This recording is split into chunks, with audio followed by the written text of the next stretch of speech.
Assalamu alaikum first year class. In today's lecture, we are going to learn electronic configurations.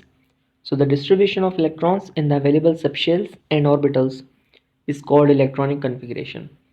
जो तक़सीम की जाती है electrons की मौजूदा सबशेल्स या ऑर्बिटल्स के अंदर, उन्हें हम उस अमल को हम इलेक्ट्रॉनिक कन्फिग्रेशन का नाम देते हैं। अब यहाँ पर सबशेल्स एंड ऑर्बिटल्स लिखा हुआ है। दरअसल बात यह है कि सबशेल्स और ऑर्बिटल्स एक ही चीज़ है। हम पढ़ चुके हैं कि शेल्स होते हैं हमारे पास, मेन एनर्जी लेवल होते हैं KLMN, ठीक है, और उसके अंदर जो हमारे सबशेल्स होते हैं वो होते हैं SPDF। तो जो इलेक्ट्रॉन्स की कन्फिग्रेशन की जाती है या डिस्ट्रीब्यूशन की जाती है एक एटम के अंदर, वो SPDF के अंदर इलेक्ट्रॉन्स को रखा जाता है, ठीक है। अच्छा, अब इलेक्ट्रॉनिक कन्फिग्रेशन जो है वो किस तरीके से की जाती है, तो the superscript on subshells indicates the number of electrons. हम क्या करते हैं, सुपरस्क्रिप्ट को लगाते हैं सबशेल्स के ऊपर ताकि बताया जा सके कि इस सबशेल के अंदर कितने इलेक्ट्रॉन्स को हमने अरेंज किया है। और कोफिशिएंट जो हम उसके साथ लगाते हैं कि 1s2 है या 2s2 है, जो भी हम कोफिशिएंट उसके साथ लगाते हैं 1 2 3, वो हमें बताता है कि कौन से शेल के अंदर सबशेल मौजूद है, to which it belongs to, जिससे वो बिलोंग करता है, ठीक है। अब ये एग्जांपल क्या है बच्चों इसकी, for example the configuration of oxygen की कॉन्फ़िगरेशन को देखा जाए तो कहा जाता है 1s2 देन 2s2 2p4। अब इसका मतलब क्या, 1s2 मतलब कि पहले शेल के अंदर जो पहला सब शेल है उसमें 2 इलेक्ट्रॉन रखे गए। फिर 2s2 का मतलब कि सेकेंड शेल लग चुका है और सेकेंड शेल के s सब शेल के अंदर भी 2 इलेक्ट्रॉन रखे गए। और फिर 2p4 का मतलब ये है कि सेकेंड ही शेल है, उसके अंदर उसका सेकेंड ऑर्बिटल है, दैट इज p ऑर्बिटल, और उसके अंदर 4 इलेक्ट्रॉन्स को रखा गया है। जैसे कि आगे बताया जा रहा है कि in 2p4 2 is shell number and 4 number of electrons, मतलब 2 जो है वो शेल का नंबर है और 4 जो है वो इलेक्ट्रॉन्स हैं, ठीक है। तो इस तरह से ही हमेशा होगा, जो सुपरस्क्रिप्ट में होगा वो नंबर ऑफ इलेक्ट्रॉन्स होंगे और जो हमारे पास कोएफिशिएंट होगा वो नंबर ऑफ शेल बताएगा हमें। सो configuration of electrons in orbitals indicated by a single arrow for one and double arrow for two electrons। configuration जब भी की जाएगी तो हमेशा जो है सिंगल एरो का इस्तेमाल किया जाएगा और एक होगा हमारे पास डबल एरो वाला। सिंगल एरो होगा तो मतलब एक इलेक्ट्रॉन है और डबल एरो होंगे तो हमारे पास 2 इलेक्ट्रॉन्स होंगे। Upward direction shows the clockwise spin while downward direction specify anti clockwise spin off an electron.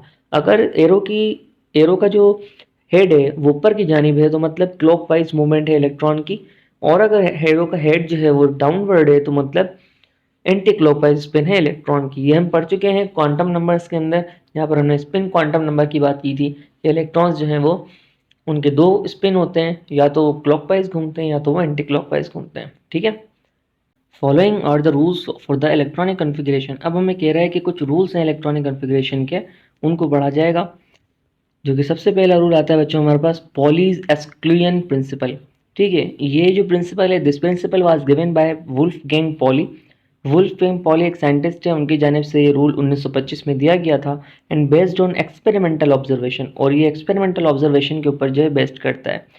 क्या कहता है, दिस प्रिंसिपल स्टेट्स दैट, इसका मतलब इसका मानना ये है इस प्रिंसिपल का, इस कानून का, in an orbital of an atom, अगर किसी ऑर्बिटल के अंदर किसी भी एटम के no two electrons can have the same set of 4 quantum numbers, at least one quantum number must be different।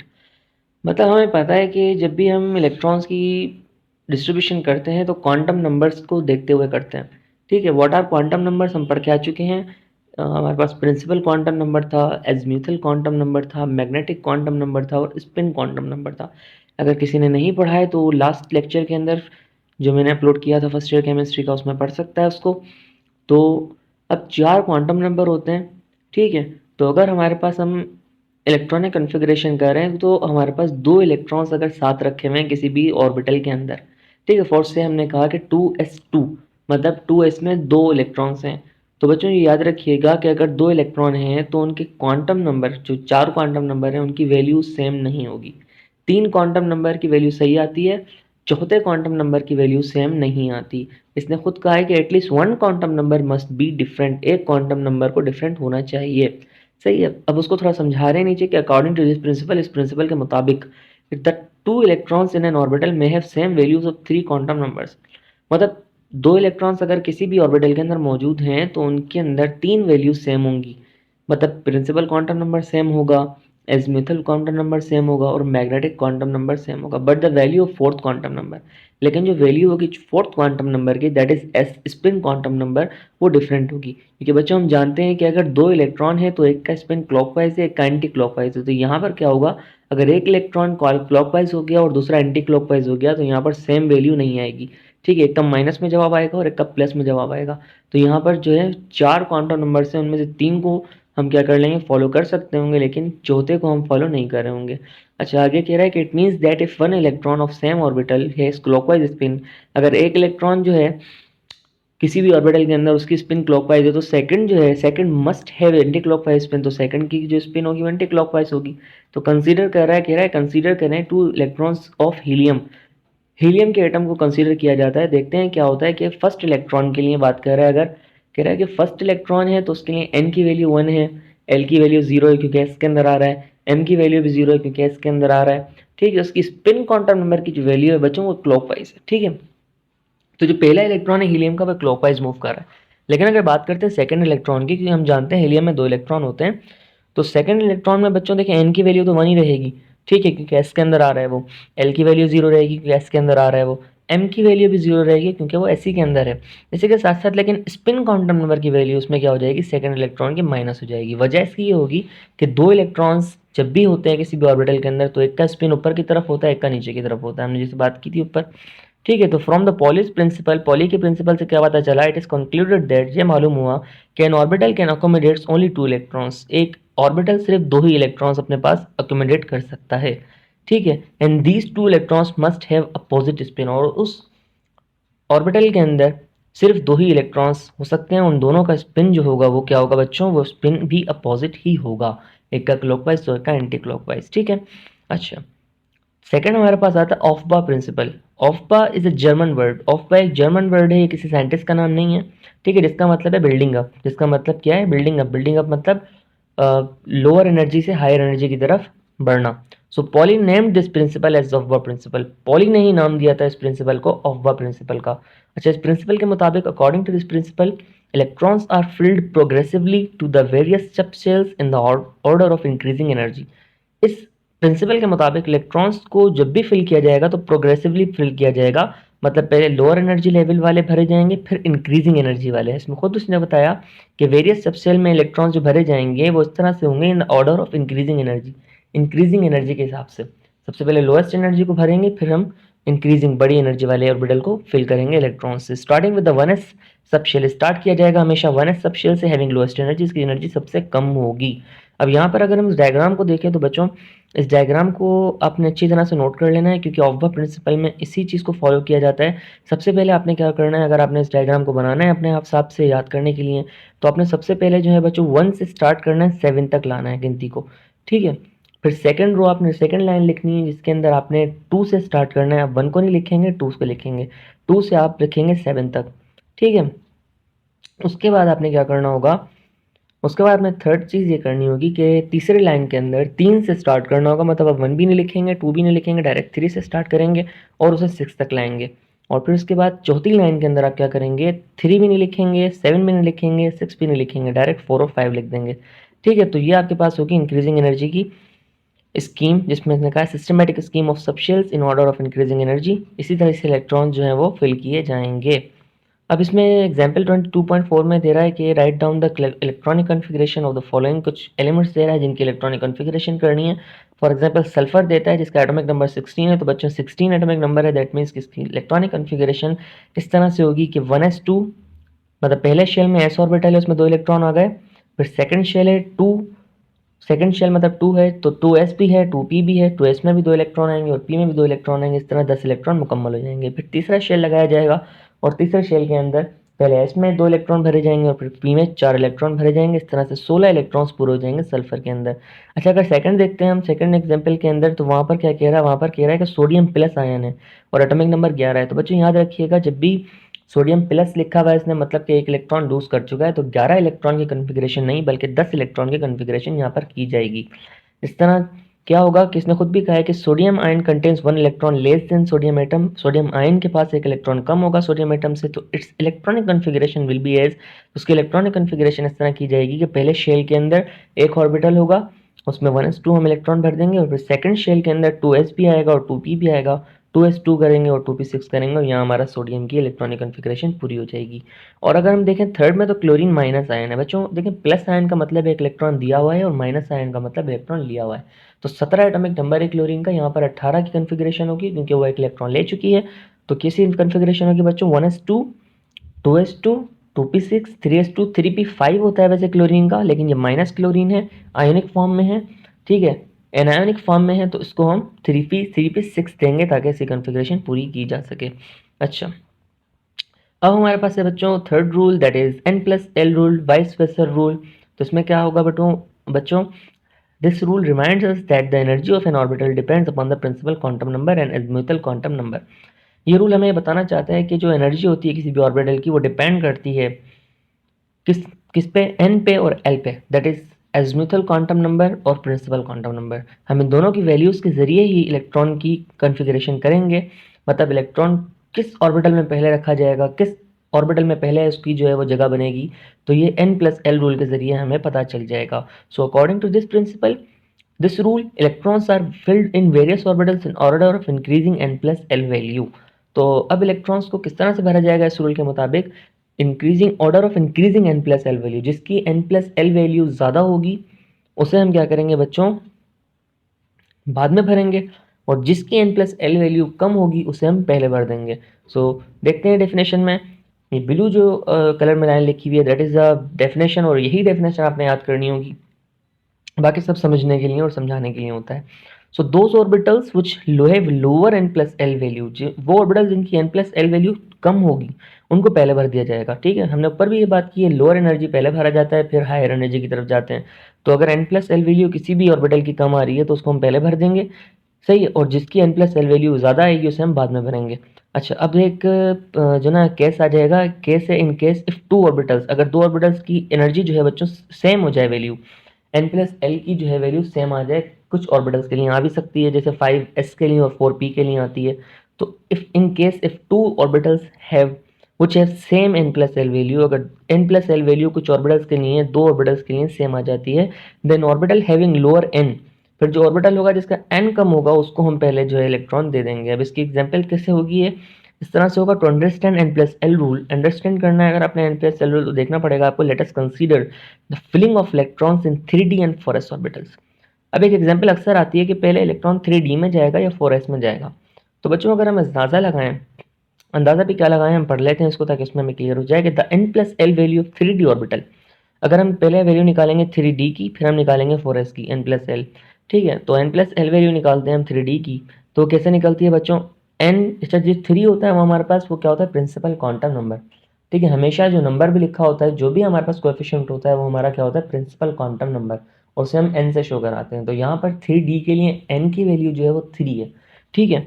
और d जो है बेटा हमारा क्या होता है, वो होता है एज़ीमुथल क्वांटम नंबर, जिसे हम l से शो कराते हैं। तो यहाँ पर d की वैल्यू, अच्छा d की जो वैल्यू होती है एज़ीमुथल क्वांटम नंबर में वो होती है 2, s की 0 होती है, p की 1 होती है और d की 2 होती है। तो यहाँ पर 3 और 2 5, ठीक है। तो 3d ऑर्बिटल के लिए जो n+l वैल्यू आई है बेटा वो 5 आई है, ठीक है। बट फॉर 4s ऑर्बिटल, अब 4s ऑर्बिटल के लिए देखें, देखिए n की वैल्यू 4 है, ठीक है, फोर्थ शेल है, और s के लिए मैंने आपको बताया कि एज़ीमुथल क्वांटम नंबर में s की वैल्यू 0 होती है। तो अगर मैं 4 को 0 से प्लस करूंगा तो जवाब क्या आएगा बेटा, 4 आएगा। तो अब ये सवाल उठता है कि बेटा, सवाल ये उठता है 4s में इलेक्ट्रॉन जाना है 3d में जाना है, तो 4s की वैल्यू आती है 4 और 3d की वैल्यू आई है 5। तो पहले इलेक्ट्रॉन बच्चों हमेशा 4s में ही फिल किया जाएगा, hence 4s orbital which has lower value of n+l will fill first. तो इसकी वैल्यू कम हो गई 4s की, तो इसके पास ही पहले इलेक्ट्रॉन जाएगा, फिर 3d में हम उसकी इलेक्ट्रॉन की कन्फिग्रेशन करेंगे, ठीक हो गया। Likewise 4p orbital fills before 5s orbital, ठीक है जी। अब यहाँ पर बात आ गई कि 4p ऑर्बिटल को हम 5s से भरेंगे, 5s से पहले भरेंगे। अब वजह क्या है, क्योंकि बच्चों इनमें जो है 5s और 4p में जो n+l की वैल्यू है वो सेम होती है, ठीक है। क्योंकि अगर आप खुद अंदाज़ा लगाएं तो 4p मतलब 4 हो गया n की वैल्यू, और p जो है 1 होती है उसकी l की वैल्यू, तो 4 + 1 5, ठीक है। और अगर 5s की वैल्यू निकालेंगे आप तो n की वैल्यू 5 हो गई, s की वैल्यू 0 होती है, तो 5 + 0 5, तो दोनों की 5 आ गई। तो अब क्या होगा, अब जिसकी n की वैल्यू कम होगी उसे हम पहले रखेंगे। तो n की वैल्यू बेटा 4 की कम होती है, 5 की ज़्यादा होती है। 5 बड़ा नंबर है, 4 छोटा नंबर है। ठीक है, तो यहाँ पर हम क्या कर देंगे, यहाँ पर हम सिंपली 4p को इलेक्ट्रॉन पहले हम दे देंगे। But 4p orbital has the lower value of the principal quantum number. हमने क्यों इलेक्ट्रॉन दिए 4p को पहले, क्योंकि उसके बाद क्वांटम नंबर की वैल्यू जो थी वो कम थी। अब यहाँ पर क्वेश्चन से identify the orbital of higher energy in the following pairs. अब इसमें आपने उन ऑर्बिटल्स को फाइंड करना है जिनकी एनर्जी ज़्यादा है। तो पहले में जो है बेटा किसकी आ रही है, पहले में तो आपका जो है 3d आ जाएगा। ठीक है, अभी ऊपर करके आए, नीचे देखते हैं 4f या 6p। अच्छा देखें, अब 4n की वैल्यू 4 हो गई, f की वैल्यू होती है 3, 4 और 3 7, और 6 हो गई आपकी वैल्यू n की, p की वैल्यू होती है 1, दोनों 7 हो गए। तो दोनों जो है उनकी वैल्यूज़ क्या हो जाएंगी, बराबर हो जाएंगी। f की वैल्यू 3 है और 4 की वैल्यू 4 रहेगी, तो क्या हो जाएगा बच्चों, ये 4 एंड 3 7, और 6 की वैल्यू 6 है, p की वैल्यू 1 होती है, तो ये भी हो जाएगा 7। तो दोनों बराबर हो जाएंगे, कोई इसमें हाई एनर्जी का नहीं होगा। लेकिन अगर फिर भी हायर एनर्जी की तरफ जाना पड़ेगा तो 6p की हायर एनर्जी होगी, क्योंकि 6 जो है वो बड़ा नंबर है और 4 जो है छोटा नंबर है। इसी तरह अगर 5p और 6x की बात करते हैं तो 6 की वैल्यू आ गई आपके, n की वैल्यू आ गई 5 आ गई, ठीक है, और p की वैल्यू आ गई बच्चों 1। तो 5 + 1 = 6। और अगर सेकंड देखें 6s के अंदर तो n की वैल्यू 6 आ गई और s की वैल्यू 0 आ गई, तो 6 + 0 6, दोनों के 6 वैल्यू आ गई। लेकिन चूंकि 6 बड़ा है और 5 छोटा है तो 6 की एनर्जी ज़्यादा होगी। इसी तरह से फिर 4s 3d दोबारा दे दिया है, तो हमने पहले बात कर ली है 3d जो है वो क्या होगा, उसकी वैल्यू ज़्यादा है और 4s की वैल्यू कम है, मतलब हायर एनर्जी 3d है और लोअर एनर्जी 4s है। अभी आखिरी हमारे पास आता है बच्चों Hund's rule of maximum multiplicity. अब इसमें क्या होता है बच्चों, orbitals of same subshell possesses same energy and are known as degenerated orbitals. Orbitals बच्चों हमारे पास जो मौजूद होते हैं या सबशेल मौजूद होते हैं, उनके अंदर क्या होता है बट डीजनरेटेड ऑर्बिटल्स भी होते हैं। मतलब ये सिर्फ ऐसा नहीं है कि 2p है, बल्कि 2p के अंदर भी ओरिएंटेशन है। वो क्या ओरिएंटेशन है, 2px है, 2py है, 2pz है। ठीक है, इसी तरह अगर हम बात करते हैं डी की, तो डी के अंदर भी डी जनरेटेड ऑर्बिटल्स होते हैं। कैसे भाई, 3d xy, 3d xz, 3d x² - y² and 3dz²। तो ये डी जनरेटेड ऑर्बिटल्स होते हैं। ये इसमें भी इलेक्ट्रॉन्स जो हैं वो पुट किए जाते हैं, फिल किए जाते हैं according to Pauli's exclusion principle, कि हर ऑर्बिटल सिर्फ 2 इलेक्ट्रॉन लेता है। तो ऐसे हम कैसे लिख सकते हैं कि 3d10, ऐसा नहीं होता थे डी के पास 10 है, डी के अंदर तो है 10, लेकिन वो भी अरेंज हुए हुए हैं कि सबको जो है उसने इक्वली 2 इलेक्ट्रॉन दे के बांटे हुए हैं, मतलब 2 इलेक्ट्रॉन सबको उसने दिए हुए हैं। इसी तरह 2p6 अगर मैं लिखता हूँ या p6 लिखता हूँ, तो इसका मतलब ये नहीं है कि p में ही 6 हैं। अब p के अंदर डी जनरेटेड ऑर्बिटल्स हैं, px में भी 2 हैं, py में भी 2 हैं और pz में भी 2 ही इलेक्ट्रॉन्स रखे जाएंगे। ठीक है, तो इसके लिए हम आगे पढ़ते हैं इसको कि 1927 में German physicist Friedrich Hund give his rule for filling electrons in degenerated orbitals. Hund ने जो रूल अपना दिया है वो इलेक्ट्रॉन्स को भरने के लिए दिया है डीजनरेटेड ऑर्बिटल्स के अंदर, जिसका नाम दिया जाता है Hund's rule of maximum multiplicity. According to this rule, उस रूल के मुताबिक इन अवेलेबल डीजनरेटेड ऑर्बिटल्स, अगर आपके पास अवेलेबल हैं डीजनरेटेड ऑर्बिटल्स और होंगे p में होंगे, d में होंगे, f में होंगे, ठीक है, क्योंकि इनमें ओरिएंटेशन होती है, इसमें कोई ओरिएंटेशन नहीं होती। Electrons are distributed in such way, electron को डिस्ट्रीब्यूट इस तरह किया जाएगा कि that maximum number of half filled orbitals are obtained. मतलब ये मुझे लाजमी है कि maximum number of half filled orbitals हमें मिल सकें। मतलब ऐसा नहीं है कि अगर 3p6 है तो 3p6 में 3p6 है तो सारे इलेक्ट्रॉन तो क्या होंगे इसमें बेटा, फिल्ड होंगे। मतलब 2px में भी 2 होंगे, 2py में भी 2 होंगे और 2pz में भी 2 होंगे, इस तरह हो जाएंगे। लेकिन अगर क्या हो जाए हमारे पास इलेक्ट्रॉन 3 हो जाए, ठीक है, 2p3, तो बच्चों आप इसने हुंड्स रूल के मुताबिक इलेक्ट्रॉन की कन्फिग्रेशन इस तरह की जाएगी कि 2px2 और 2py1 नहीं होगा, बल्कि 2px1, 2py1, 2pz1, इस तरह से हम उसकी इलेक्ट्रॉन की कन्फिग्रेशन करेंगे। इस तरीके से हम उसको जो है डिस्ट्रीब्यूट करेंगे ताकि हमें सबसे ज़्यादा से ज़्यादा क्या मिल सकें, हाफ फिल्ड ऑर्बिटल्स मिल सकें। ठीक है, अब इसको समझ लेते हैं एग्जांपल के जरिए। For example, if we have 3 electrons to fill the 2px, 2py, 2pz orbital, अगर हमें 3 इलेक्ट्रॉन्स दिए जाएं 2px को भरने के लिए, 2py को भरने के लिए, 2pz को भरने के लिए, तो क्या करेंगे, we will fill single electron in each orbital. हम तीनों ऑर्बिटल्स के अंदर एक एक इलेक्ट्रॉन भर देंगे। हम ऐसा नहीं करेंगे कि 2px को 2 दे दें फिर y को 1 दे दें, नहीं नहीं नहीं, बल्कि हमें तीनों को एक एक देना होगा इलेक्ट्रॉन, ताकि हमें maximum number of half filled orbitals मिल सकें rather than double electrons. 2 electron भरने के बजाय हम एक इलेक्ट्रॉन सब में भरेंगे। खुद एग्जाम्पल बुक ने भी दी हुई है। Unpaired electrons are more stable than paired electrons. ये बात याद रखिएगा, अनपेयर्ड इलेक्ट्रॉन्स स्टेबल होते हैं पेयर्ड इलेक्ट्रॉन से, because paired electrons create repulsion, क्योंकि पेयर्ड इलेक्ट्रॉन्स के अंदर रिपल्जन होती है और अनफिल्ड के अंदर क्या होती है बेटा, अनपेयर्ड के अंदर रिपल्जन नहीं होती। रिपल्जन मतलब एक दूसरे को धकेलते नहीं है वो। So electron configuration of some elements considering Hund's rule are given below. Carbon की आप देख लें बच्चों, तो कार्बन की किस तरह से 1s2 2s2, क्योंकि s के पास बच्चों कोई डिजनरेट ऑर्बिटल नहीं होता तो इसलिए 2 रख दिया है इसमें, लेकिन 2px मतलब p के पास डिजनरेट ऑर्बिटल है तो हमने क्या किया 2px1 2py1। फिर नाइट्रोजन में 7 इलेक्ट्रॉन, इसी तरह से हमने भरा 1s2 2s2 2px1 2py1 2pz1। इसी तरह ऑक्सीजन में 8 इलेक्ट्रॉन है, हमने किस तरह भरा 1s2 2s2 2px2 2py1 2pz1। Fluorine में आप देखें तो 1s2 2s2 2px2 2py2 2pz1। फिर नियोन में देखें तो सारे ही अनपेयर्ड होंगे, सारे ही पेयर्ड होंगे क्योंकि ये एक नोबेल गैस है। तो यहाँ पर हमारा ये चैप्टर भी पूरा हुआ और ये टॉपिक भी पूरा हुआ। होपफुली आपको ये टॉपिक समझ आया होगा। इंशाल्लाह नेक्स्ट लेक्चर के अंदर आपसे मुलाकात होगी, थर्ड चैप्टर को स्टार्ट करेंगे। तब तक के लिए मेरा बहुत सारा ख्याल रखिएगा। अल्लाह हाफिज़।